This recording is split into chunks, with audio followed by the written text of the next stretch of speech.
Olá pessoal, meu nome é Fernando Rebelo, eu faço parte do CPES e hoje nós começamos essa série Ciclos da Natureza. Do nosso ponto de vista, é uma das séries mais importantes que nós já fizemos, porque entender como a natureza funciona e replicar os processos é a base do trabalho que Ernest Goethe vem fazendo há mais de 40 anos. Ao longo desse tempo, Ernest olhava para a natureza, entende como os processos funcionam e replica isso na produção de alimentos. Então é a base. Nós entendemos o ciclo do carbono, o ciclo da água, o ciclo do nitrogênio, fósforo e assim por diante. E replicar os processos na produção de comida, nos nossos agroecossistemas, é o alicerce de tudo que nós fazemos. Então, isso deveria ser a base de qualquer economista, porque a economia é a gestão da casa. A etimologia da palavra significa administração, a gestão da casa. Oikos é casa, ecos. Nomia é a gestão. Então, ecologia é entender como a casa funciona. Deveria ser obrigatório, porque como você vai fazer a gestão de uma casa se você não sabe como ela funciona? Então, é uma minissérie que ela é fortemente teórica, mas essa teoria ela é crucial para embasar a nossa prática no cotidiano, a nossa prática do dia a dia. E nada melhor do que começar essa série com o ciclo do carbono. Porque, como Ernest diz, a gente tem água porque tem floresta, e não o contrário. Às vezes as pessoas, pelo senso comum, falam, não, isso é bobagem, você tem floresta porque tem água. Mas não, basta ver no Cerrado o que está acontecendo. As pesquisas já mostram no mundo, pesquisas feitas publicadas já por cientistas mostram que a água diminuiu, as chuvas diminuíram no Cerrado, que é um quarto do nosso país, 2.100.000 km², tinha o bioma cerrado. As chuvas diminuíram porque o desmatamento foi muito forte e está sendo muito forte.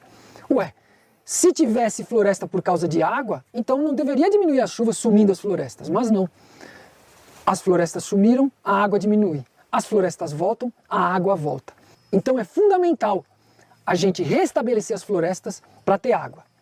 Então eu espero que vocês aproveitem muito essa série, porque isso é o alicerce do nosso trabalho. É o alicerce que Ernest construiu e que no mundo hoje muitas pesquisas acadêmicas estão convergindo para essa visão de Ernest Goethe, que é fundamental ter culturas perenes, que é fundamental ter fotossíntese o ano inteiro.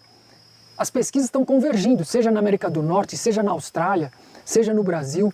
As pesquisas acadêmicas convergem para essa visão que Ernest construiu há mais de 40 anos. Então vamos lá para o ciclo do carbono. Bom pessoal, então vamos ao ciclo do carbono, né? Essa imagem aqui do ciclo vocês podem encontrar nesse site, está lá na descrição do filme, sciencelearn.org.new Zealand, né? Nova Zelândia. E aí quando você entra nesse site e clica em qualquer ícone desse aqui, tem uma explicação dele. A gente não vai entrar em detalhes em todo o ciclo do carbono, né? A gente vai se restringir ao carbono do solo, que é o que nos interessa. Mas o ciclo do carbono é muito maior que isso, né? É a queima de combustíveis fósseis. No oceano, você tem a acidificação dos oceanos com o aumento do CO2 na atmosfera, porque o CO2 entra na água do oceano, reage com a água e forma ácido carbônico, que é um ácido fraco que se dissocia. E aí, essa dissociação produz hidrogênio livre, e isso aí que torna a água dos oceanos mais ácida e todas as consequências, né, todas as consequências prejudiciais, destruição dos recifes de corais, enfim. A gente não vai se deter em todo o ciclo. Nós vamos restringir aqui, ó, o que acontece com o carbono no solo, né?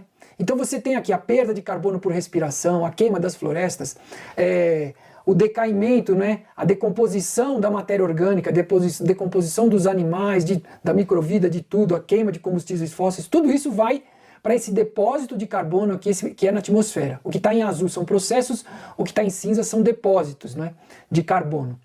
Então nós temos aqui mostrando 450 mil anos atrás e até os dias de hoje, a gente sempre teve ciclos de aumento de CO2 na atmosfera, né? E ao mesmo tempo um aumento da temperatura. Foram ciclos, mais ou menos em torno de 100 mil anos aí, você tem essas variações de temperatura. Mas hoje o que acontece é que não coube aqui, é muito maior aqui o gráfico, 400 ppm hoje, né? Historicamente aqui nunca passou ó, de 290, quase 300, né? E hoje está maior que 400 ppm, em virtude da queima dos combustíveis fósseis, né? Esse aumento do CO2 na atmosfera. Então, nos últimos 150 anos, muitos dos principais solos agrícolas do mundo perderam entre 30% e 75% do carbono, por causa da exposição do solo, a destruição, a queima das florestas e a exposição do solo, a aração, né? Expondo o solo e provocando a explosão de bactérias aí e a perda desse CO2 que estava guardado dentro do solo, que adicionou bilhões de toneladas de CO2 à atmosfera. Então a gente tem um solo hoje disfuncional, né? Que afeta não só o solo, né? A microvida, mas afeta a saúde humana e a saúde animal. Então aqui nós temos várias pesquisas mostrando que na descrição do filme nós colocamos um link também de uma pesquisa mais recente mostrando essa perda da densidade nutricional na nossa comida, ou seja, a diminuição de nutrientes naquilo que a gente come. E essa diminuição de nutrientes ela pode variar entre 10% e 100%. Então o indivíduo hoje, ele precisaria comer 2 vezes mais carne, 3 vezes mais fruta, 4 a 5 vezes mais vegetais para ter a mesma quantidade de minerais que ele tinha na época em 1940, que os alimentos tinham em 1940, ou seja, houve uma perda muito grande, né? E aqui está uma das pesquisas mostrando isso, essa depleção, essa perda de minerais, né? De 1940 a 91, ó, média de 27 tipos de vegetais. Cobre, 76% a menos, cálcio, 46%, ferro, 27%, magnésio, 24%, potássio. E na carne a mesma coisa, média de 10 tipos de carne, diminuição de cobre, cálcio, ferro, potássio, enfim. A comida ficou pobre em minerais. E se nós temos um plantio de árvores ou grãos, né? Isso a gente vê. Eles fazem fotossíntese, as plantas, e a gente está transformando o ar, o CO2 mais água, a gente está transformando em madeira, em tecido vegetal, em frutos, em grãos. Mas isso não significa que a gente está transformando isso também, o CO2 e a água, que a gente está transformando em solo. Então como é que se explica, né? As árvores ainda conseguem converter o CO2 em madeira, mas os solos não podem mais converter o CO2 em humus. E a resposta é bem simples. Para que as árvores possam produzir madeira nova a partir de carbono solúvel, elas têm que estar vivas e cobertas de folhas verdes. Isso é óbvio, né? Folha verde é fotossíntese. A gente vai produzir madeira, frutos. Mas para que o solo possa produzir humus, a partir do carbono solúvel, o que é o carbono solúvel? A planta faz a fotossíntese, pega o CO2 do ar, pega a água do solo e do ar e transforma em glicose. E a planta ressintetiza isso e manda para a raiz. Além da glicose, manda ácidos, manda aminoácidos, manda nutrientes, esses carboidratos, para alimentar a microvida. Esse é o carbono solúvel, essa é a via líquida do carbono. E a gente vai ver que ele é muito, muito mais importante do que outras vias de fixação de carbono. E para que isso aconteça, para que o solo transforme o ar em humus, para que as plantas transformem o ar em humus, o solo tem que estar vivo e coberto de plantas em crescimento ativo. Só assim a gente vai ter a umificação, ou seja, a gente vai pegar o CO2 e a água e transformar em humus. Por isso que nós vivemos essa crise hoje na agricultura convencional mundialmente, porque a gente consegue converter o ar, a água, consegue converter em comida, mas a gente não consegue converter isso em solo fértil, porque está faltando o fundamental nesse solo, falta vida. É como se a gente fizesse a pesquisa estudando vaca, estudando boi, e a gente arrancasse o rumen do animal. Então é uma meia pesquisa. Significa que hoje a pesquisa que está na vanguarda sobre o solo interpreta o solo como o sistema digestivo das plantas.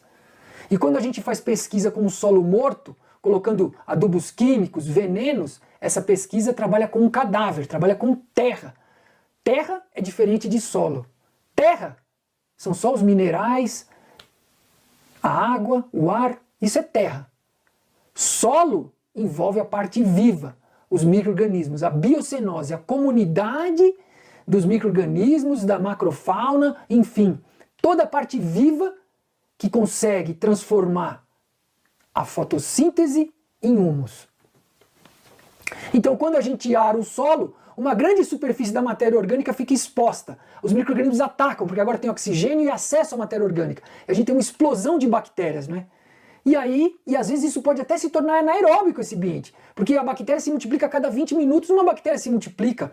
E aí vai consumir toda aquela matéria orgânica e vai liberar CO2 para a atmosfera. Aquele CO2 que estava na forma de matéria orgânica guardado no solo, agora vai embora, se perde para o ar. Então expor o solo à aração, gradear o solo, é a maior causa da perda de carbono. E não só carbono, de nitrogênio, porque a matéria orgânica tem também nitrogênio preso, outros nutrientes. Em média, as terras agrícolas globais, elas estão vazias metade de cada ano. E isso é uma tecla que Ernest sempre martelou, é um mantra que ele sempre falou. Sempre fala, nós temos que ter fotossíntese o ano inteiro. Significa que a gente tem que ter plantas verdes a maior parte possível do ano, porque assim a gente tem a alimentação da microvida e a gente sustenta essa microvida que é fundamental para a gente ter a umificação do carbono, né? Então, quando o carbono atmosférico é sequestrado no solo como carbono orgânico, como que acontece isso? Acontece de duas maneiras, né? Pela fotossíntese, a planta produz lá a glicose, aí ela ressintetiza essa glicose, transforma em outras moléculas, em outros tipos de açúcares, manda para a raiz. Essa é a via principal. A professora Christine Jones diz que 2/3 do carbono fixado no solo vem pela via líquida, por dentro da planta. E o que é mais incrível, Ernest faz isso e ele potencializa a via líquida. A tecnologia que Ernest sugere é o seguinte, quando a gente poda, a planta, a gente tem exemplos aqui, o angico até quintuplica a copa, uma árvore que nós plantamos aqui. O eucalipto é 2 a 3 vezes mais copa, o angico pode ter 5 vezes mais copa, a eritrina 2 a 3 vezes mais copa, o ingá é impressionante, 3, 4 vezes mais copa, comparando com aqueles não podados. Então se você tem mais copa, mais folha verde, você vai ter uma potencialização da produção de exudatos, dessa via líquida, do carbono que vai para a raiz, porque vai ter mais folha, a raiz cresce mais exudatos, e a gente potencializa essa via líquida do carbono de fixar carbono no solo. E a poda, o que acontece? O material sólido que cai, ele também vai ser decomposto e incorporado no solo como carbono, vai aumentar a taxa. Mas a agricultura sintrópica trabalha nas duas vertentes. Estimula a via líquida e incorpora o carbono pela via sólida. Então, construir carbono no solo requer isso, plantas verdes e micróbios do solo, porque se a gente só trouxer matéria orgânica de fora, a gente está criando um cemitério sem raízes, é basicamente só decompositores atuando ali. E o que acontece quando a gente tem as raízes eliminando exudatos, você tem o agregados no solo que se formam na rizosfera, mas as hifas dos fungos decompositores também se aproximam ali da rizosfera, para aproveitar os exudatos. Assim como os fungos micorrízicos, as bactérias, as arqueias, enfim, toda a microvida se aproveita ali dos exudatos. O carbono no solo ele pode segurar entre 4 e 20 vezes mais água do que o seu próprio peso. E aí nós temos 4 passos então para transformar ar em solo. Significa o quê? Pegar o CO2 e transformar ele em solo. Porque, de forma geral, a gente pega o CO2 e transforma ele só em comida, né? Em grãos, em pasto para o gado, em fruta, em madeira, mas não consegue transformar esse ar em solo. E isso é uma lógica que a agricultura sintrópica inverte, porque você pega o exemplo comum, nós temos uma floresta, a fertilidade aqui em cima, a gente derruba, queima essa floresta e começa a produzir grãos, a fertilidade vai caindo, a microvida morre, a fertilidade vai caindo, cada vez mais fertilizantes, aumentando, venenos, aumentando. Agora a gente pega a agricultura sintrópica, a gente derruba uma floresta, ou começamos numa área degradada, melhor, a gente começa num pasto degradado, a fertilidade aqui embaixo. Aí a gente vai trabalhando por processos, a fertilidade vai aumentando, a gente vai produzindo mais comida, a fertilidade só vai aumentando. A microvida começou aqui embaixo, e ela vai crescendo, aumentando, fungos aumentando, criando um solo de floresta. É completamente inverso. Então a gente consegue transformar ar em solo, seguindo as técnicas e os princípios da agricultura sintrópica. Olá amigos do canal Academia Olímpia, tudo bem? Gente, em primeiro lugar quero mandar um grandíssimo abraço aos amigos, né? Principalmente os que frequentam o canal da Fofinha, da Sheila Martins, né? Então o Ricardo Ferro, a Helena, que é a mãe dele, a própria Fofinha, querida, o Neu Martins, né? o Oswaldo Diniz, então, o Sandro, todo o pessoal que frequenta o canal, nossos amigos dimensionais, né? Eu conheci todos pessoalmente em Dáquila lá com um grande prazer, maravilhoso. E só dizer, gente, às vezes eu não fico falando muita coisa nos comentários para não monopolizar os comentários ali do vídeo, né? E tentar ser mais assertivo nas colocações, tá? Mas sintam-se todos abraçados enormemente, grandes amigos, queridos. Tá bom, gente? Então vamos pro vídeo. Pessoal, o vídeo de ontem, extremamente importante o trabalho que a Sheila vem fazendo, né? E pelo que eu entendi ali, o Ricardo e o Neu, que é filho da Sheila, são a parte técnica ali, né? Que às vezes eu ouço a voz do Neu e do Ricardo de fundo ali, a gente percebe eles dando uma força ali, o que é maravilhoso eles trabalharem em equipe e levar esse projeto adiante, informando e mostrando as coisas, né, que precisam ser mostradas. Então, gente, eu acho que o vídeo de hoje foi extremamente importante e ele me tocou de uma forma... tanto que vocês veem que faz tempo que eu não gravo vídeo, né? E agora esse eu preciso gravar. Eu cheguei a acordar durante a madrugada, pensei muito, muito, muito sobre o que foi colocado ali, o que foi mencionado, né? Porque o que eu vi ali bateu muito forte. O vídeo de ontem, né, sobre o Adilson, o cacique Adilson e a Lucilene lá também, que são pessoas que estão trabalhando muito pela causa indígena. Então, assim, como todos os outros caciques que o Urandir tem trazido no Voz das Etnias ali, né, é um trabalho importantíssimo para que as pessoas saibam realmente o que está acontecendo com o índio, a situação do índio. Então, maravilhoso. E a partir daí a gente vai se inteirando com o que está acontecendo. E quando eu vi o vídeo de ontem, eu disse, gente, talvez eu possa contribuir de alguma forma para essa situação. E o meu objetivo desse vídeo é justamente esse, tentar contribuir de alguma forma com algumas coisas que eu aprendi, que eu tenho pesquisado e que eu acho que talvez possam ter alguma relevância nesse processo todo, né? Então, primeiro, a situação do índio, não só no Brasil, como talvez em outras partes do mundo também, como os próprios caciques vieram falando ali, a própria Lucilene falou ali, né, não é uma coisa muito agradável, em função de o mundo vai se modernizando, ao mesmo tempo que todos vão tendo os benefícios dessas modernidades, e junto com os benefícios vem os malefícios juntos, e é sobre um pouco disso que eu quero falar, né? Mas do benefício em relação ao conforto, à praticidade, né? A tecnologia que serve ao ser humano de uma forma positiva.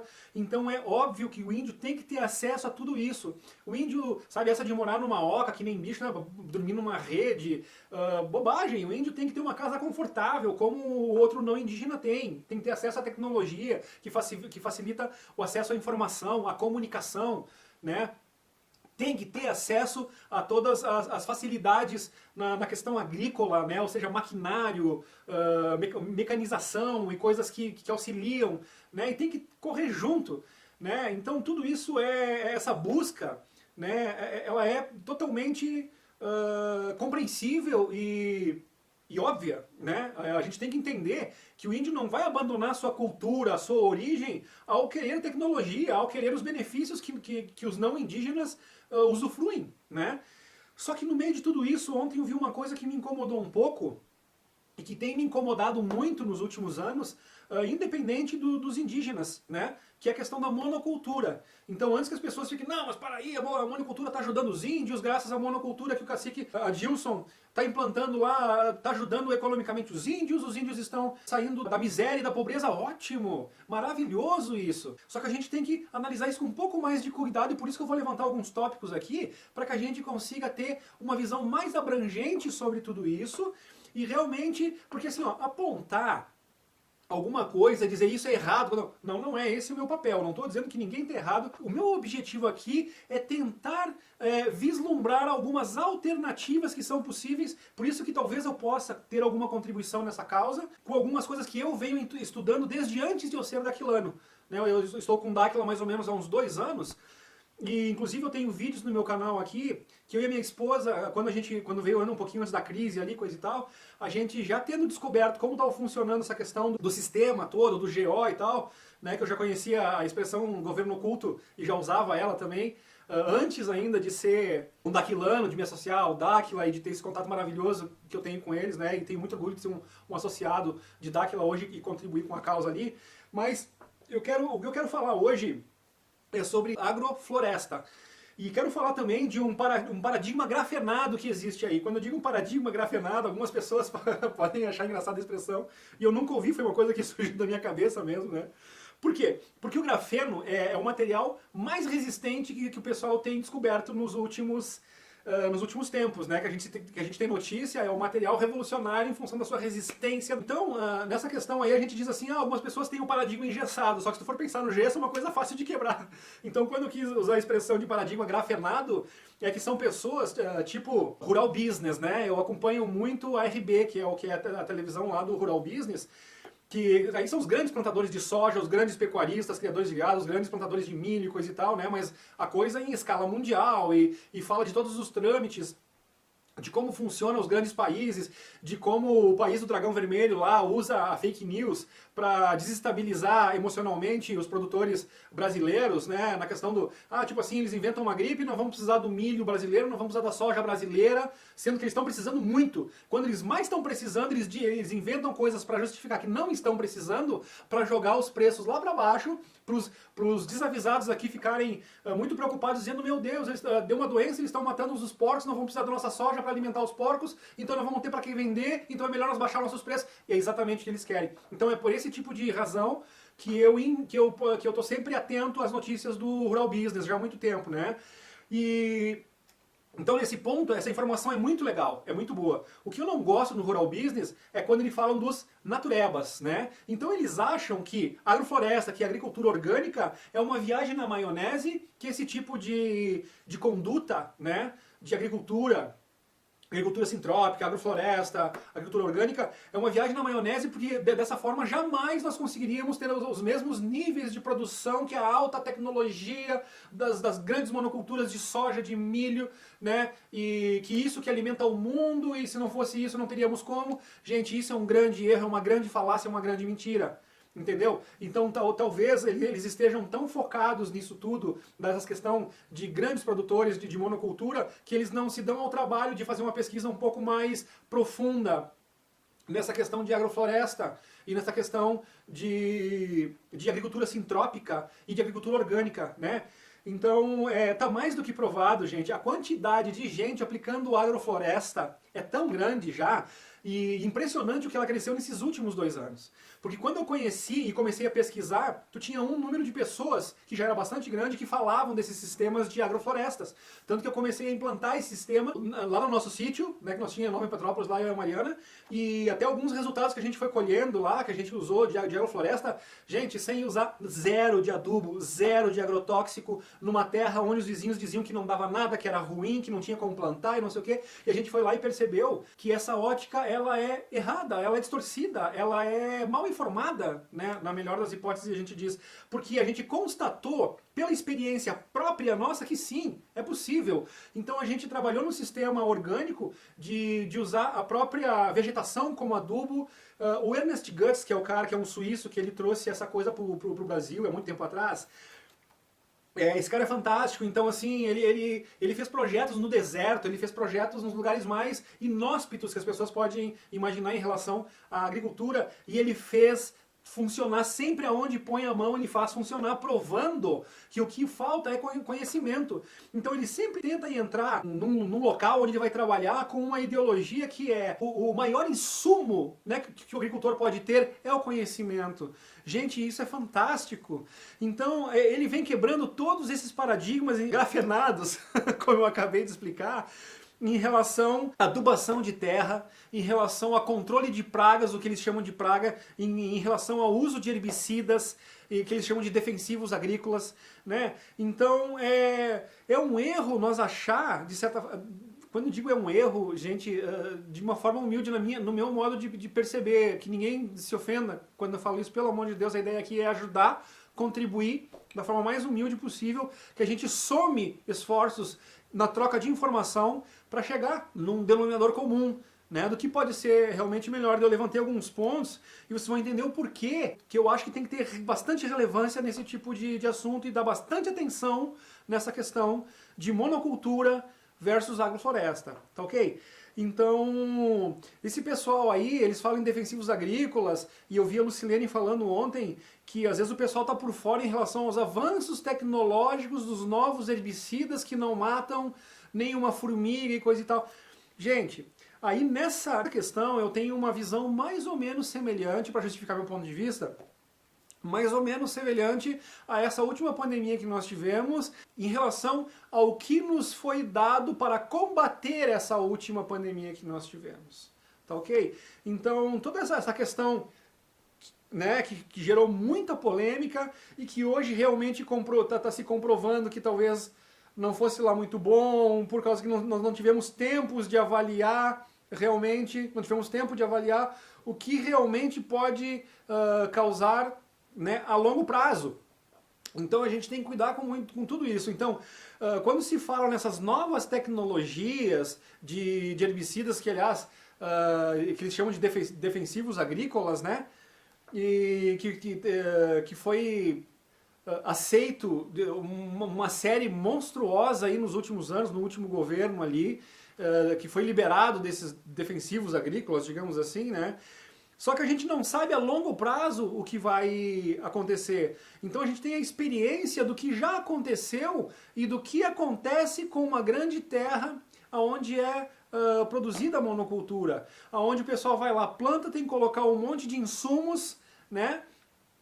E depois isso, aí tu tira o nutriente da terra para fazer aquela produção, e depois para produzir de novo tu tem que colocar cada vez um número maior de insumos que torna ela mais caro, e aí tu extrai mais da terra e tu vai num processo, até pode demorar alguns anos, mas lá na frente o que gera isso aí, e já está provado, pessoal, todas as pessoas que defendem a agrofloresta sabem disso, né? É o que acontece com a degradação do ambiente.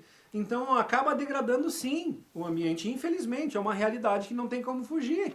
Então agora, entre degradar o meio ambiente e deixar o índio morrer de fome, é evidente que se eu tivesse que escolher, eu ia escolher degradar o meio ambiente, por causa que a vida do ser humano é de extremamente importância, né? Ainda mais, enfim, qualquer ser humano, independente de qualquer coisa. Então é louvável tudo isso que o cacique Adilson fez.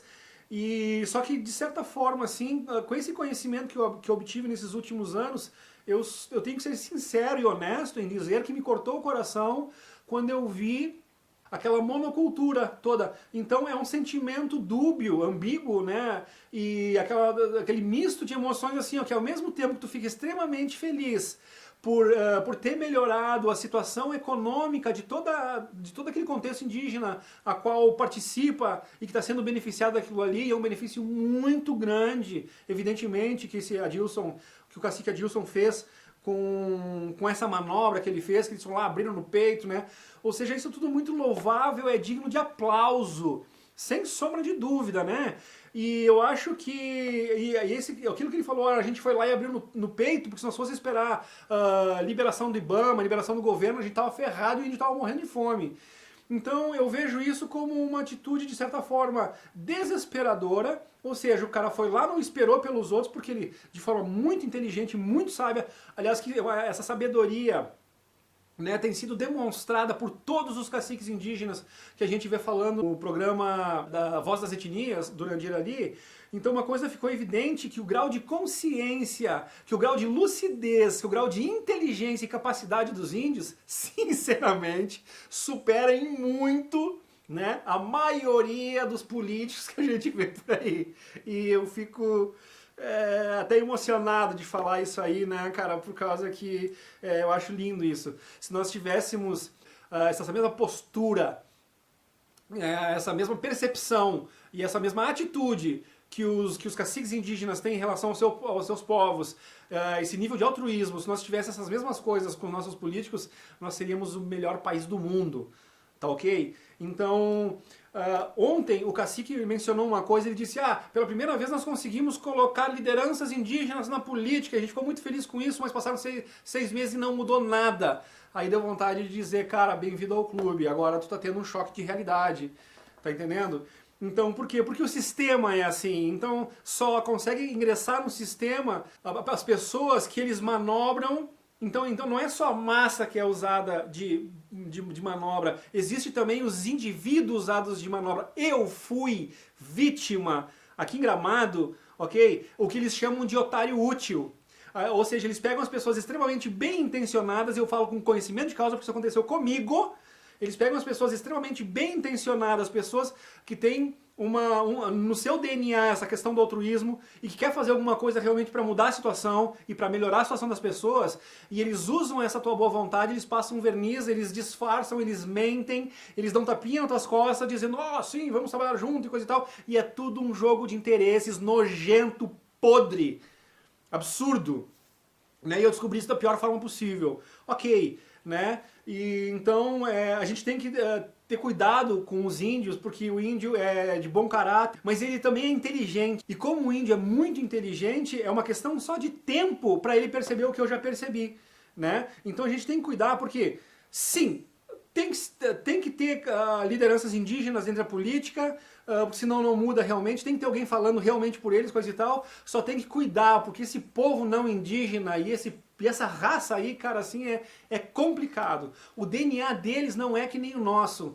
Não existe altruísmo, é antagônico a isso. É egoísmo. Eles estão sempre preocupados com seus próprios interesses. E da mesma forma como eles usam a massa de manobra, eles também usam o que eles chamam de otário útil. Tipo eu, né, que fui um otário útil na mão desses caras mal intencionados.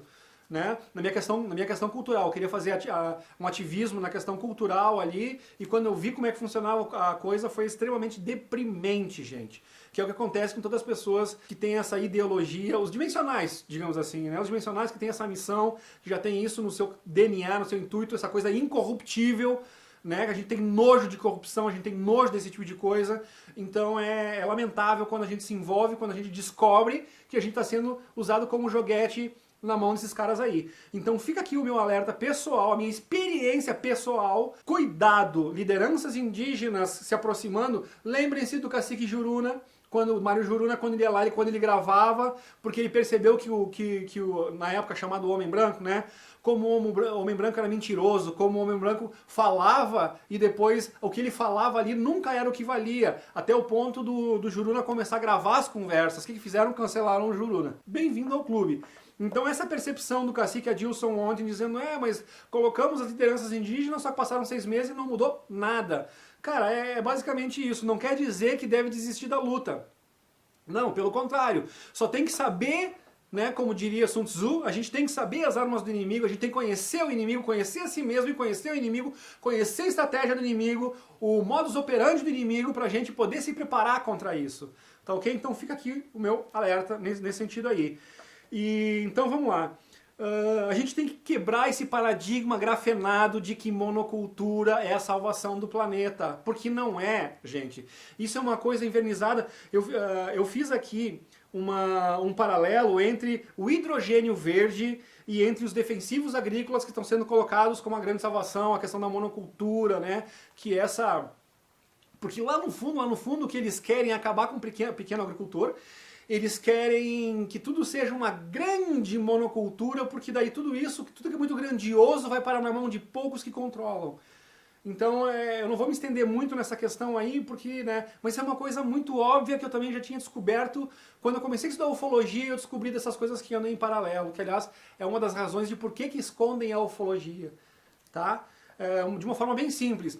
Por quê? Por escondendo a ufologia, escondem-se os verdadeiros contatos que já estamos tendo com os seres dos planetas. Por que esconder o contato com os seres dos planetas? Por causa do que os seres dos planetas estão nos alertando. Olha, estão mentindo para você sobre isso, isso, isso, isso. E quando a gente descobre esse isso, acaba o poder do governo oculto sobre nós. E é isso que eles não querem. Tá entendendo? Então o que os nossos amigos das estrelas nos trazem é as chaves da senzala. Eles dizem assim, ó, eu jogo o segredo do cadeado para vocês, mas vocês têm que ir lá no cadeado e abrir o cadeado. Eles não podem abrir o cadeado pra gente. Eles estão até dando as dicas para nós de como descobrir o segredo do cadeado. É mais ou menos esse o nível de interferência que eles podem ter. Nós temos que fazer o trabalho. Eu sempre brinco de assim, ó, eles até nos dão uma vassoura maravilhosa, uma vassoura tecnológica de última geração, mas a gente tem que ir lá pegar a vassoura e varrer a sujeira. É mais ou menos isso, tá? Então, o hidrogênio verde onde é que está a relação do hidrogênio verde com essa esse mundo novo, maravilhoso, tecnológico para auxiliar a questão da monocultura, né? O hidrogênio verde, gente, é uma coisa que eles estão agora desenvolvendo, falando muito em hidrogênio verde, que é produzir esse hidrogênio verde para movimentar os carros, para não sei o quê, porque é o combustível do futuro e parará, parará. Cara, isso é uma falácia, é uma balela, isso é conversa para pegar, é engodo para pegar otário. E eu já fiz vários vídeos no meu canal em relação a isso. Por quê? Porque tu não precisa, que nem eu fiz um vídeo aqui sobre aquele carro que a Toyota lançou. Cara, aquilo é uma ofensa à nossa inteligência de uma forma, cara, que é de vomitar, dá nojo, entendeu? Os caras lançam um carro da Toyota lá não sei o que, aonde vai 3 tanques de hidrogênio. Aí quando eu vi aquilo, eu digo, meu Deus do céu, onde é que nós vamos parar com isso, cara? Se tu pegar um motor normal, entendeu? Desses que já está no mercado, que já existe, o teu carro normal ali, tu coloca um pequeno dispositivo no teu motor, um pequeno adaptador, né? Que transforma, ele simplesmente faz uma eletrólise, né, tu coloca água no teu tanque, água, gente, água, não hidrogênio, tu coloca água. Aí tu tem um dispositivo que faz uma eletrólise e transforma, e ela separa as moléculas de hidrogênio e de oxigênio, queima como combustível o hidrogênio e libera no ar oxigênio, entendeu? Então o que sai ali, né, do cano de descarga é oxigênio, gente. Vocês conseguem entender isso? E é queimado o hidrogênio, então tu nunca vai correr um risco de explosão porque tu não tem um tanque de hidrogênio, tu não tem uma bomba ambulante no teu carro. Hidrogênio, bomba H, segunda Guerra Mundial, lembra disso? O Oppenheimer com Einstein, né? Hiroshima, se liguem, entendeu? Então hidrogênio, gente, no carro é um petardo ambulante ali. Aí tem todo um sistema de tecnologia para que se torne seguro e coisa e tal. E tudo isso é uma babaquice para empurrar para otário. Aí custa caríssimo, não sei o que. Não precisa de nada disso, gente. Tu entende? De novo, um pequeno dispositivo transforma, tu tem um tanque d'água, transforma, né? Só o combustível que vai ser carburado no teu carro, então tu transformou aquele tanto vai ser consumido, acabou o hidrogênio no teu carro. Quando tu vai ligar de novo o processo, né, do teu carro, tu tá andando com um tanque de água, tu não corre nenhum risco, tu não polui, água é barato, 200 quilômetros com 2 litros, desculpa, 2.000, ou melhor, para ficar 1.000 quilômetros por litro, essa é a relação. Então, já mostrei os inventores daqui, então isso começou lá, já tem os vídeos do Paul Pantone, do Stanley Meyer, desses caras todos aí, desde o início do canal já falo sobre eles. 2 brasileiros, um fez uma moto andar com água, o cara fez o carro andar com água, desapareceu o magrão. Desapareceu o magrão que fez o carro. Não, porque agora nós estamos em processo de evolução e nós estamos fazendo umas melhorias e logo isso vai estar disponível para o povo, coisa e tal, e sumiu, cara, sumiram com o cara. Entendeu? Aí aquela velha coisa que eu te digo, né? A pistola numa mão, uma maleta de $1 milhão na outra, dizendo, o que tu escolhe? Então não dá nem pra condenar o cara. Porque o cara disse, não, isso aqui agora vai ser pra revolucionar a humanidade, vai ser pra benefício da humanidade, coisa e tal. Cadê o benefício pra humanidade? Sumiram com o cara. É evidente que o sistema não ia deixar. Então a gente tem que começar a se atentar pra esse tipo de coisa. E a gente tem que ver que nós não estamos lutando só com os problemas naturais, digamos assim, de resolver as coisas. A gente está lutando com uma coisa muito pior, que são pessoas que forçam uma situação e que inviabilizam o nosso desenvolvimento, né, nessas partes, por causa que a gente se desenvolvendo e tendo acesso a essas tecnologias, a gente fica independente deles, e eles não querem isso, é uma coisa bem óbvia, né? Então essa analogia em relação ao hidrogênio verde e aos defensivos agrícolas, a metodologia de produção de monocultura que nós temos vigente hoje, vai na mesma direção, pessoal. É a mesma coisa. Então eles estão criando um monte de subterfúgios e coisa e tal, para dizer que só tem esse jeito para salvar o mundo, que isso é não sei o que, não sei o que, quando não é verdade. Quando existem alternativas saudáveis, não só para o meio ambiente, como muito mais produtivas. Essa parte que a ignorância no sentido de ignorar os fatos, de não saber que existe alguma coisa ali que pode ser usada, que já está disponível, que é um conhecimento de agrofloresta e de agricultura orgânica, né, que é muito mais rentável a curto, médio, longo prazo, que é um processo que, em vez de degradar, deixa o meio ambiente cada vez mais rico e melhor, e tu entende? E aí entra um monte de questões que eu vou botar aqui para vocês, que são extremamente importantes a gente pegar e dar um olhar com mais atenção, com mais profundidade, com mais carinho sobre isso, por causa que são questões extremamente relevantes em vários tocantes, e isso vai bater lá em Ratanabá. E vocês vão entender o que eu estou falando aqui agora. Primeiro, o sistema agrofloresta, ele é uma alternativa, sim, absolutamente viável em relação à monocultura. Tem como fazer isso.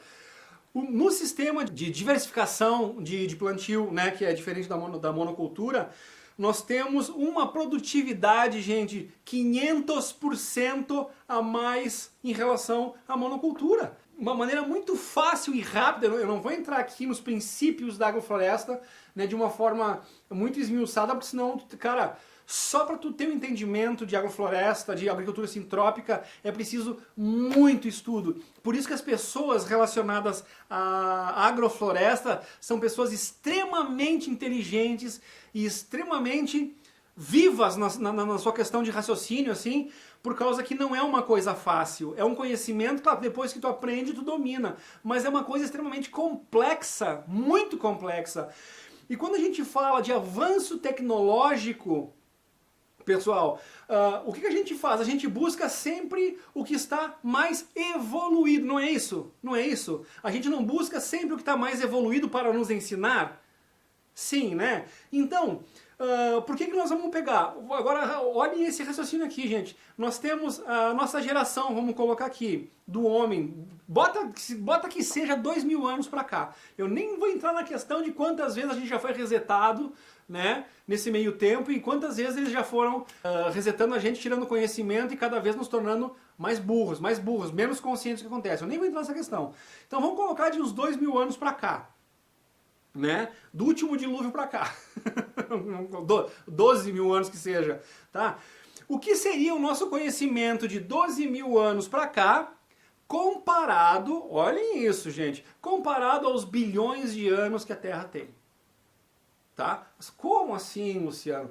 É muito fácil de entender isso. A sacada do Ernest Götz, que é esse suíço que veio para o Brasil, que eu diria que é o precursor da agrofloresta aqui, a sacada dele foi assim, ó, a gente sempre tenta evoluir, a gente sempre tenta, né, talvez melhorar em equipamentos agrícolas, em fazer pesquisas para descobrir quais seriam os melhores defensivos, o melhor adubo e coisa e tal. Aí a sacada do Ernest foi realmente fazer o caminho reverso, foi observar atentamente a natureza num sistema de floresta, né?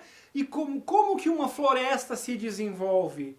Sem a interferência do homem, e tudo funciona de uma forma controlada. Aí quando ele percebeu esses princípios todos, ele aplicou isso, né, na agrofloresta, ou seja, a produção de alimento para o homem no mesmo sistema que a própria natureza nos dispõe. Então essa é a grande sacada, isso é maravilhoso, né? Por causa que, enquanto nós temos aqui alguns mil anos de conhecimento humano, nós temos bilhões de anos de conhecimento da mãe natureza.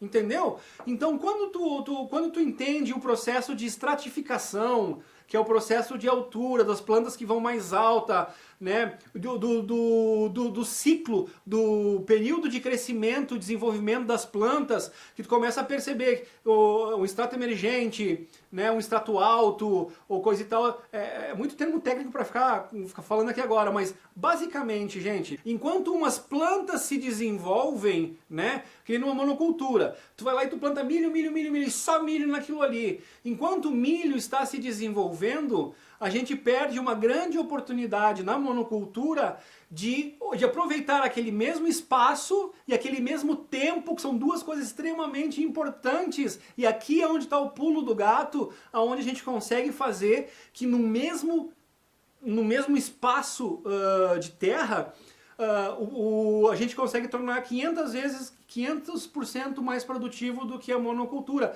É por causa desse aproveitamento de tempo, de espaço, entendeu? E de altura, com essa questão da estratificação, né, que é o sombreamento, a quantidade de sol que as plantas precisam.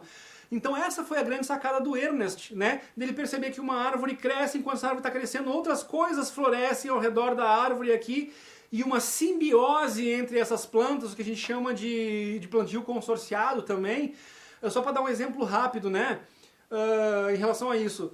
Quando eu e a Mariana fomos plantar lá no nosso sítio lá e tal, as terras dela lá ficam próximo, né, são vizinhas aos parentes dela. É uma coisa mais normal do mundo, né? Os avós tinham, a coisa vai separando para os tios, para os primos e coisa e tal, e aí teu vizinho é o filho do teu tio, é o teu primo, aquelas coisas todas, né? Então toda a família em volta ali, que são agricultores. Aí quando eu cheguei lá, inclusive eu ganhei sementes crioulas, ganhei de milho, ganhei sementes crioula de feijão e tal, só que eles estão no sistema monocultura, o sistema veneno, Roundup, coisa e tal, que é o que é ensinado pra gente como o que há de mais inteligente, o que há de mais evoluído na produção agrícola.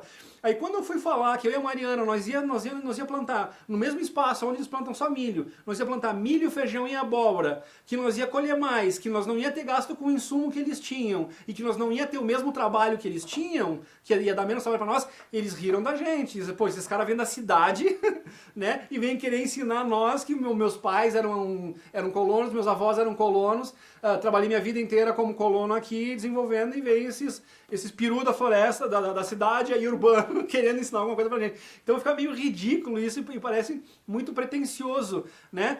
Só que se a gente for olhar de uma outra forma, é justamente o fato de nós sermos urbanos, de não ter nenhum contato com a agricultura, quando a gente foi se informar a respeito, a gente acabou pegando do néctar da informação, que talvez eles, por já saber como funciona, eles acham que não tem mais nada para aprender, que já tem uma experiência de vida muito grande ali, coisa e tal, então eles não buscam essa informação, porque para eles o que eles fazem é o que está dando certo, e eles não se dão por conta que tem algo muito melhor, mais eficiente, mais produtivo, mais rentável, mais seguro em relação aos agrotóxicos, à própria saúde, né, a produção de um alimento de menor qualidade, orgânico e tal. Então é nesse tipo de ponto, né, que eu quero me referir. Então em função de nós não termos essas informações, nós tínhamos a nossa mente livre para aprender essas novas metodologias de agricultura, entendeu? Então, em relação ao milho, o que eles não sabiam em que nós aprendemos e implantamos e deu certo?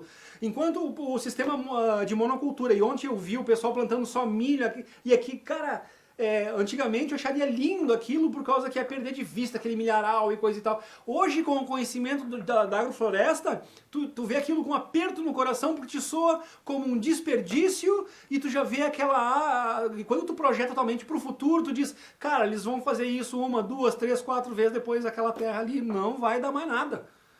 Porque é o resultado da monocultura que a gente já observou ao longo do que tem sido feito ao longo dos anos, a gente vê como é que termina essa terra. Entendeu? De tu extrair, usar cada vez mais defensivo, cada vez mais agrotóxico e tal. Então por isso ontem talvez o Adilson ali mencionou que algumas outras tribos não concordam com o sistema de monocultura que eles estão fazendo e talvez esses outros índios tenham uma noção disso que eu estou falando. Por isso que isso tem que ser discutido. De repente não pode só dizer, não, eu não concordo, aí eles usam aqueles jargões que são reais, mas que não são argumentos suficientes. Não, porque assim nós vamos só destruir tudo e coisa e tal. Não, em vez de focar nisso aí, a gente deveria focar. Existe uma forma diferente, né, uma metodologia diferente de alternativa à monocultura e que vai ser extremamente mais beneficente, mais lucrativa e menos trabalhosa quando se sabe trabalhar dessa forma. Tu deixa a natureza trabalhar a teu favor. Então, agora para exemplificar isso, a questão do milho e do feijão e da abóbora, tá? Que chama o processo milpa. Então, quando eu vi aquele milharal todo, eu pensei, pô, nesse mesmo espaço onde eles colheram aquele milho, eles poderiam ter colhido também o feijão, eles poderiam ter colhido também a abóbora, né? Eles não teriam precisado dos insumos que eles colocaram lá, como defensores agrícolas, coisa e tal, eles não teriam gasto com um trator, com um maquinário para precisar limpar o milho, né, ou a carpina, como eles dizem, né, tirar o inso, tirar o mato ali, coisa e tal. Isso tudo se torna desnecessário, né? Por quê? Porque quando o milho está crescendo, ele serve de haste para o feijão, então já te tira aquela mão de obra do tutor do feijão, né? Que é aquelas hastes que tem que cravar para de feijão nascer, coisa e tal.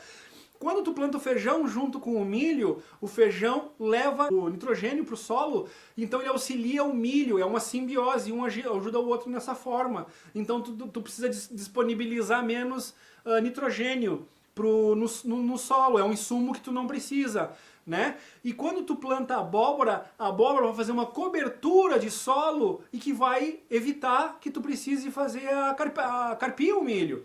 Então te tira aquela mão de obra de carpir o milho. E sem falar que quando tu mantém o solo coberto, tu diminui a evaporação, diminuindo a evaporação no solo, tu cria uma camada muito grande de vida ali embaixo, né? Daqueles larvas, micróbios, um monte de coisa que tem ali, que é vida, né? Que é extremamente saudável na manutenção da terra, na questão da decomposição, né? dos vegetais ali, que tornam a terra cada vez mais rica e produtiva, porque é um processo natural que nem tem na floresta. Entendeu? E com isso também, mantendo ali o solo coberto, tu evita a evaporação e tu diminui a necessidade de irrigação. Então nós temos um problema hídrico muito forte, né, em relação a essa questão de água. Então são vários benefícios que nós temos. E resultado disso, tu tem menos trabalho e aonde as pessoas colhem só milho, tu vai colher milho, feijão e abóbora. E por tu não ter usado nenhum tipo de defensivo agrícola ali, né, tu não tem a degradação do meio ambiente. Aquilo não, porque quando chove vai para os rios e é um problema aí, né? Tu não tem aquilo, o teu alimento que nós ali, ele não vem contaminado com aquilo ali, que tu vai comer aquilo ali, cara. Tu joga veneno numa coisa, tu come aquela coisa, tu vai estar sendo, por tabela, tu vai sendo envenenado. Não tem como fugir disso. Tanto que quando as pessoas estão dizendo que a alimentação nos deixa doente, muito é por causa do consumo dos agrotóxicos que enchem as coisas de veneno. Aí dizem que é para não vir a praga e coisa e tal. E essa coisa da praga também é uma outra coisa que na natureza tudo existe em equilíbrio. Então, às vezes, o que a gente vê como praga num primeiro momento, quando a gente tem essa outra ótica e aprende a trabalhar com isso, a gente vê que são indicadores. Né? São indicadores e a natureza é extremamente sábia, por isso que eu digo que a gente deve trocar, que é inteligente para nós, de certa forma, trocar esses, digamos, 12 mil anos de conhecimento contra os bilhões de anos de evolução que a própria natureza tem. Então, tendo essa sacada aí e sabendo trabalhar com agrofloresta, com o que a natureza nos dita, né, a gente produz muito mais, de forma mais inteligente, mais saudável, né? E essa questão da praga, por exemplo, ela é toda controlada naturalmente, gente. Então, outros benefícios além... Pô, eu acho que só por si, se nós for pensar, não degrada o meio ambiente, dá menos trabalho, aumenta em muito a produtividade, isso já seria maravilhoso. Isso já é argumento maravilhoso para as pessoas olharem com um pouco mais de atenção e um pouco mais de carinho a questão da agrofloresta, tá? Da simbiose. Então, a agricultura sintrópica agrofloresta, né? 500% mais produtiva, restaura em vez de degradar e derruba qualquer discurso pseudo-ambientalista. Gente, agora aqui eu vou querer entrar um pouco na questão amazônica e na questão de Ratanabá. Para a gente fazer um sistema de monocultura e ter financiamento do sistema econômico, como o Adilson está falando, que eles estão lutando para ter esses benefícios, né? Existe uma série de regras e imposições. Primeiro, o banco só vai fazer um empréstimo para o cara fazer uma grande lavoura, se ele tiver... o que ele usa como argumento é que ele tem que ter a garantia de que ele vai receber aquele dinheiro de volta. Então ele diz, não, eu só sei que essa lavoura vai ter um sucesso se ela for feita, entre aspas, né? Se ela for feita da maneira certa, e esse certo é muito entre aspas. Que eles dizem que não, que é usando a metodologia, que é usando os defensivos agrícolas, que é usando a adubação, então eles já te vendem o pacote. Eu te assino o financiamento, mas a cláusula que tu assina é que tu vai usar esse sistema, tu vai usar esse defensivo, tu vai usar... Aí entra Monsanto, aí entra Roundup, a coisa é terrível, senão eles não te dão o financiamento. Aí eles usam o verniz, né, dizendo, não, ó, essa é a nossa garantia de receber, é por isso que a gente garante que tu vai ter a produção, que tu vai ter sucesso na tua empreitada e assim tu vai poder nos pagar e todo mundo fica feliz. E na verdade a gente vai ficando cada vez mais vítima e escravo do sistema, tá entendendo? Por isso que é muito difícil tu conseguir um financiamento agrícola fora dessas condições. Então o sistema assim, ou tu faz uma coisa que vai te ferrar lá na frente, né, mas que parece que vai te beneficiar agora, e eles sabem disso, né, ou tu não ganha financiamento. Então as pessoas acabam, né, para ter o benefício, para poder plantar, para poder se desenvolver, para não morrer de fome, né, para não morrer de fome, as pessoas acabam aceitando e entrando nessa bola de neve destrutiva, tá, pessoal? Então é isso aí. E quando eu digo discurso pseudo-ambientalista, vamos ver na questão de Ratanabá. Um dos grandes empecilhos que o GO vai usar, sem sombra de dúvida, e que muita gente já está falando nisso, é não, mesmo que tivesse coisas embaixo lá de Ratanabá, a gente não pode ir lá e desmatar a floresta, porque o mundo já está sem floresta, porque o mundo já está acabando. Aí lá fora vão dizer que a Amazônia já está queimando e vão querer tirar mais da Amazônia. É uma falácia, né, aquela coisa toda. Então, se nós usarmos a questão da agrofloresta, em vez da questão da monocultura, a gente vai tirar um dos argumentos e vai ficando cada vez mais evidente quando a gente tira todas as alternativas de desculpite, dessas desculpas absurdas que eles nos dão, né, para não fazer as coisas que são boas para a humanidade e só perpetuar as coisas que mantêm o poder deles sobre a massa de manobra que somos nós, né? A gente vai tirando os argumentos deles, eles vão cada vez tendo menos saída e pelo menos, na pior das hipóteses, vai ficando cada vez mais evidente a postura deles, né? Aí, chega um ponto que eles não vão ter para onde correr, aí a máscara cai, entendeu? Aí eles não têm mais desculpinha para enganar a gente. Por que eu estou falando isso? Porque eu digo assim, ó, se o sistema de monocultura, então, que nem a Lucilene e o Adilson estavam falando ontem, não, porque nós temos uma porcentagem das nossas terras, dos nossos 20 mil hectares, não me lembro o que ele falou lá, né? Ou talvez muito mais, não sei. E só uma parte disso está sendo destinada à monocultura, então o resto está sendo preservado para... Ótimo em relação a isso, né? Só que se nós for pensar, esses 3% que ele falou que está sendo usado, né, de toda a área e já está dando todos esses benefícios, se esses 3% forem usados como agrofloresta, né, eles não vão nem poder ser contabilizados como 3% de área produtiva. Foi desmatado a floresta, mas aí... como é para o desenvolvimento, coisa e tal, isso é permitido, coisa e tal. Aí, o argumento que nós teríamos, gente, se nós fizermos agrofloresta, não, nós não estamos usando 0%, por causa que eu estou plantando tudo que eu preciso para comer, de uma forma saudável, de uma forma orgânica, e ainda estou promovendo a floresta, então eu não posso nem contar isso como área desmatada para plantio. Porque tu não precisa desmatar para plantar o alimento. Tu pode simplesmente fazer as duas coisas em simbiose. Então esse é o pulo do gato que nós temos que ter. Aí a gente tira o argumento. Então tudo aquilo que foi mostrado ontem, aquelas grandes lavouras de milho, né, que a gente percebeu lá da monocultura, que aliás ele é conhecido como pioneiro da monocultura no povo indígena, né, o cacique Adilson. Então se a gente visse aquilo como uma agrofloresta, ele provavelmente não, certamente pelos exemplos já estabelecidos que nós temos, né, ele estaria tendo naquela mesma área muito mais produção, muito mais diversificada, né, muito mais lucrativa e muito mais saudável. Então são muitos argumentos e a balança pesa demais para que a gente pelo menos não dê um olhar mais atento, mais profundo nessa questão da agrofloresta, da agricultura sintrópica. Ok? Então é ideal para a cultura indígena esse tipo né, no meu ver, gente, eu não quero dizer aqui o que um cara da cidade vai querer dizer, o que é ideal, o que é melhor para o índio, não. Não, mas eu quero levantar esses aspectos para nós ter um ponto de vista, entendeu? E abrir uma discussão sobre isso. Por que na minha opinião, no meu modo de ver, me soa como mais ideal para a cultura indígena essa questão da agrofloresta?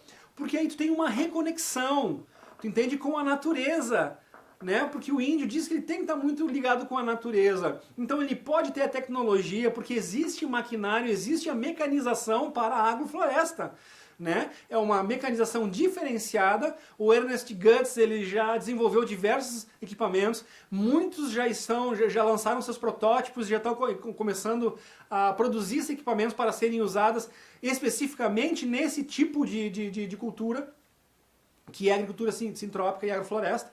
Então existem essas facilidades, pode sim ser feito em grande escala como é feito, e os benefícios são maravilhosos, gente. E aí tu vai ter uma reconexão verdadeira do índio com o seu sistema original, né? Com a origem indígena que é a natureza.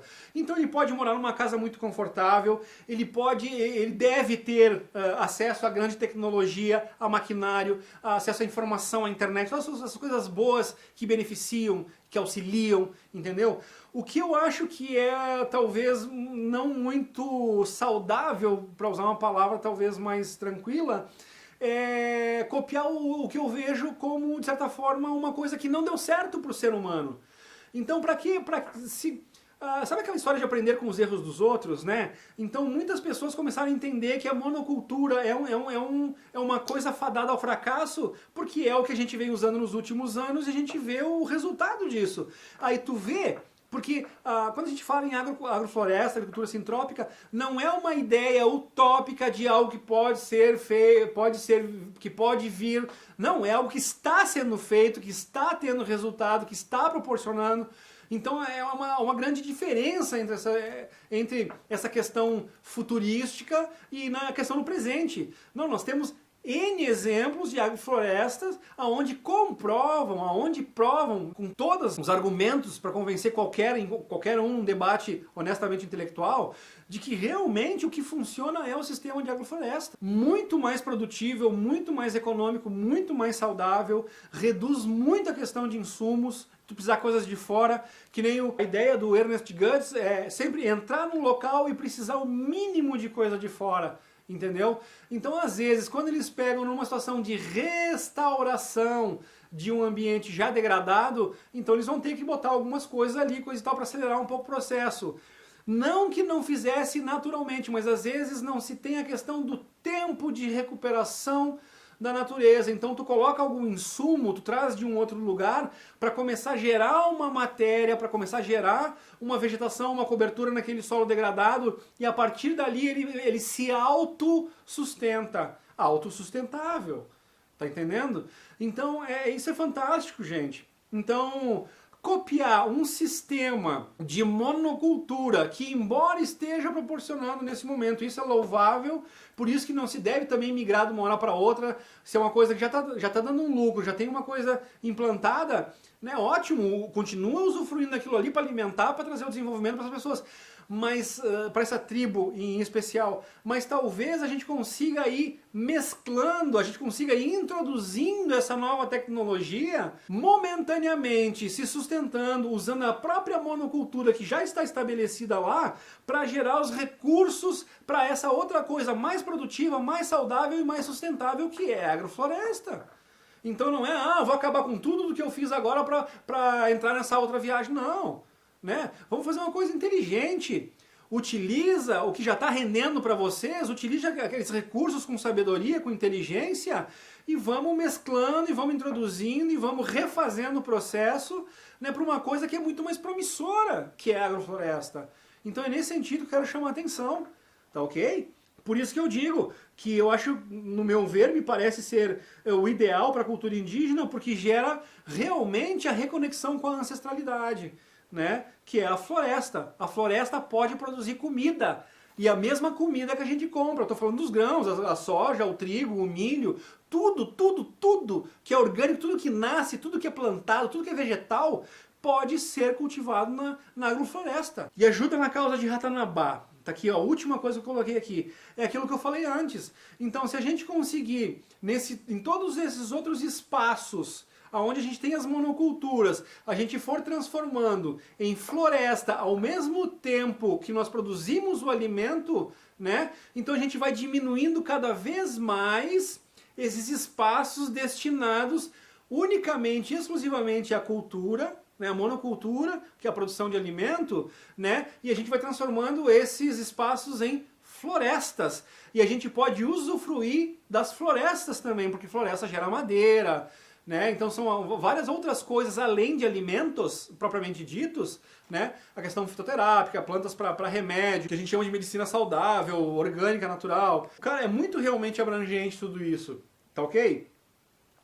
Então, no momento que a gente começa a transformar essas grandes áreas de monocultura em florestas, a gente vai ter essa mesma produção de alimento que a gente tem hoje 5 vezes mais, é 500% mais ou menos de produção. A gente vai ter uma coisa muito mais saudável, que não nos adoece, então isso nos permite que nós não vamos precisar de remédio para curar a doença, para remediar a doença, porque se tu não fica doente, tu não precisa de remédio, é uma coisa óbvia isso, né?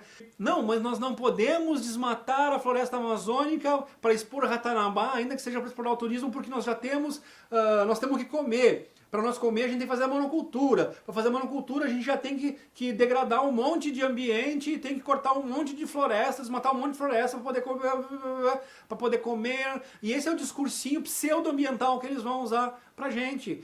Então, a gente derruba esse argumento com eles. Não, gente, nós estamos recuperando todas as áreas de monocultura, plantando florestas, né? Estamos produzindo 5 vezes mais alimentos do que se produzia antes, de uma forma saudável. Então, todas essas áreas no Brasil inteiro que foram usadas como monocultura, passando a ser florestas novamente, elas vão continuar produzindo alimento. 5 vezes mais alimento que a monocultura produz, e toda essa área então junta nos permite sim poder desmatar a ratanabá para usar lá como turismo, para expor as maravilhas arqueológicas que estão lá. Então, olha como uma coisa está atrelada à outra. Então é um argumento fortíssimo para nós usarmos a agrofloresta, né, para derrubar esse discurso mundial pseudo-ambientalista de que a Amazônia tem que ser intocável. Vocês entendem como tem uma conexão muito forte nisso aí? Então, né, pensando muito em ratanabá, pensando muito no nosso futuro, pensando muito em lutar contra os opositores ao desenvolvimento natural orgânico humano, saudável humano, né? A gente tem que ter argumentos para derrubar pseudo-argumentos deles, a ponto que eles ficam sem saída, a ponto que eles não têm mais como debater com a gente, porque os argumentos deles são pífios, são inválidos, são mentirosos, são fantasiosos, são falsos. Vocês entendem isso? Então nós temos que dar uma olhada com mais atenção nessa questão de agrofloresta, pessoal, por todos esses detalhes que eu acabei de mencionar para vocês.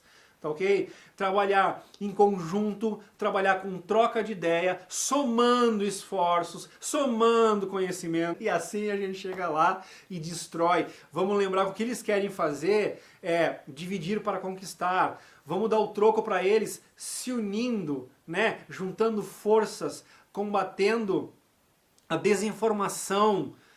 Sim, tem alternativa saudável, boa, produtiva, econômica. E é isso aí, pessoal. Espero que esse vídeo tenha ajudado da melhor forma possível, né? Que tenha despertado uma luzinha nas pessoas e que a gente consiga engajar o maior número de pessoas possível nessa nova visão em relação à produção de alimentos e em relação a essa questão da fome mundial que o GEO está querendo impor pra gente aí. Então é isso, muito obrigado, beijo.